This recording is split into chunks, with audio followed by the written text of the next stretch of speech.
because anger and frustration and control and hatred and envy and jealousy and insecurity and unworthiness and guilt and shame and suffering and depression, those are all derived. Those are emotions that are derived from the hormones of stress, and psychology calls those normal states of consciousness. Those are altered states of consciousness.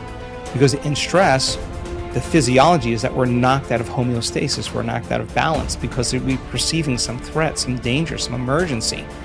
And so the stronger the emotion you feel to whatever stressor there is in your life, the more you pay attention to it. And so in time then, you have to keep your attention on all the important elements in your life. So you sit down to do a meditation, and when you're living in stress and you're living in survival, there's only 3 things that are important in that moment. Your attention is on your body because you got to preserve it.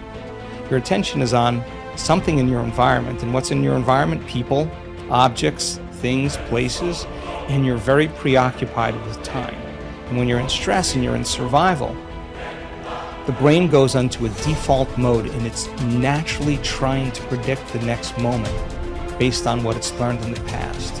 And so as you always try to forecast the future based on your memory of the past, you can't be in the present moment, right? So, and yet our model of change, what we discovered is that the only way a person can change is when they get beyond their body, they get beyond all the elements of their environment, and they get beyond that predictable future and familiar past, and they sink into the present moment, which is the unknown.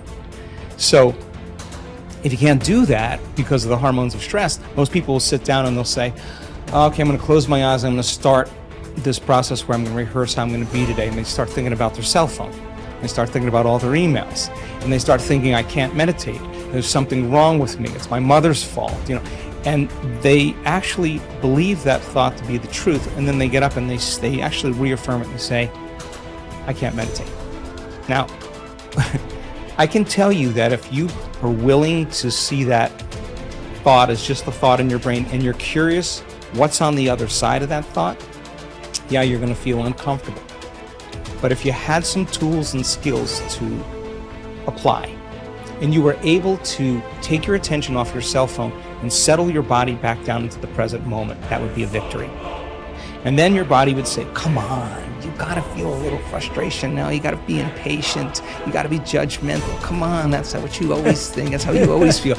And you, like an animal, you settle the body back down into the present moment, and you tell it it's no longer the mind, that you're the mind. That's a victory. Then the body says, hey dude, you're super busy, you got a lot of things to do, you got a lot of people to see, you got a lot of places to go, you got a lot of things to do, and you've been doing the same thing every day. Your body's going to want to get up and do something. You're going to want to quit because your brain's telling you that you can't do this. If you had the awareness to settle the body back down into the present moment, you would be executing a will that's greater than the program, because most people lose their free will to those programs, and it's that tedium in the beginning that is an uncompromising will, where you keep training the animal to stay, to take all of its attention off the environment, to get beyond all the cravings, the feelings, the habits of the body, the drives of the body, and catch yourself defaulting to that predictable future, bringing the body back into the present moment, siphoning energy back, your attention into the past based on those familiar emotions of the past. We've discovered that if you're willing to do that for just a few days, you could actually liberate an enormous amount of energy from your body. You go from particle to wave, from matter to energy, and you're literally transmuting those limited emotions into elevated emotions, and something really beautiful happens if you're willing to fire the crucible and sit through that long enough. All of these emotions move, that energy moves right up into the heart, and the person starts falling in love with life. They start feeling this state of gratitude, this gratefulness to be alive, this ineffable word of relaxed and awake. And something really magical happens when we've discovered this little simple thing. When that energy makes it to the heart, there's only one place it wants to go, and it goes straight to the brain. So the person starts relaxing into their heart when they feel this feeling, and the more they relax into the heart, the more their brain all of a sudden starts becoming aroused. And they start going into these elevated gamma brainwave patterns. Now, gamma is not unconscious. Gamma is actually super conscious. It's actually super aware. You're outside the program now. So when that occurs and the brain goes into gamma brainwave patterns, what we discovered is it's not a little gamma. It's not a lot of gamma. It's not a whole lot of gamma. It's a supernatural amount of gamma. And we start seeing these brainwaves where we see theta start carrying alpha, and alpha starts resonating with beta, and beta starts creating high beta, and high beta starts creating gamma. And you see these standing waves of brain coherence happening. And the person feels so amazing that they don't want the moment to end. A day that never came, but has managed to spoil every game. One day that takes all the blame, the basis of all fear and shame. Cripples the blossoming of the life's flame. A spoiler that makes life a dream. Traps the limitless in a limited scene. One day that takes all the blame, the basis of all fear and shame. Cripples the blossoming of life's flame, a spoiler that makes life a dream. Traps the limitless in a limited scene, a day that never comes but the world it ruled. Tomorrow never happened to anybody, but the idea of tomorrow has robbed people. A huge mass of people of their life, just the idea. Nobody ever touched a tomorrow in their life. Nobody ever experienced one. Nobody ever saw one. Just the idea completely robs people of everything that could be life.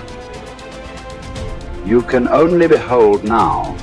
You can never behold tomorrow. Not because it's out of reach, because it doesn't exist. You can only imagine tomorrow. You will never behold tomorrow. Never, ever. But still, for most human beings, it is this, an idea. An idea whose time will never come. It is that idea which drives most people's lives, unfortunately. Even if you drive your life with an idea, even if you drive your life with an idea, you must drive with an idea whose time may come sometime, but this is an idea whose time will never come. But it still drives people. It still drives most lives on the planet. That is why most lives on this planet are not lives. They're just a bunch of thoughts, emotions, ideas, prejudices. Most lives are not a reality. They're just a psychological. They're just a psychological existence. They're just a dream, because reality happens now. Reality happens here. In your mind, only a dream can happen. And life and death will happen today. Dream is about tomorrow. It's better to dream of something that will come true. Tomorrow is a dream that will never come true. So, what you refer to as spiritual process, it's about knowing life. You can know life only today. You can know life only now. This is the moment. I'm not trying to give you a teaching. When I say this is the moment, oh, he said, this is the moment. It's not about that. This moment is not an idea. It is the only reality. This moment is not a teaching. It is the only living thing. It is the only living thing in the existence is right now, nothing else. So don't try to understand it. Don't try to digest it. You just have to behold it in all its entirety. Start with the rain, good way to begin. See how to address the larger issues of my life. There are no large issues in your life. What is the large issue that you're talking about? It is just about what job to take, which girl to marry, where to go for vacation, whether to get married or not get married, you know. These are the things, isn't it? These are not large issues. These are little things in your life.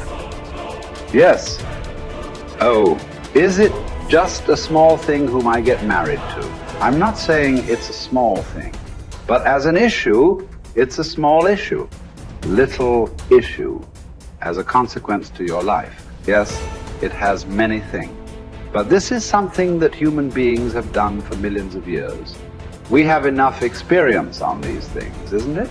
We know that whatever job we take, whoever we marry, it is just the way we make out of it. Every experience of life, you can make it an enriching experience.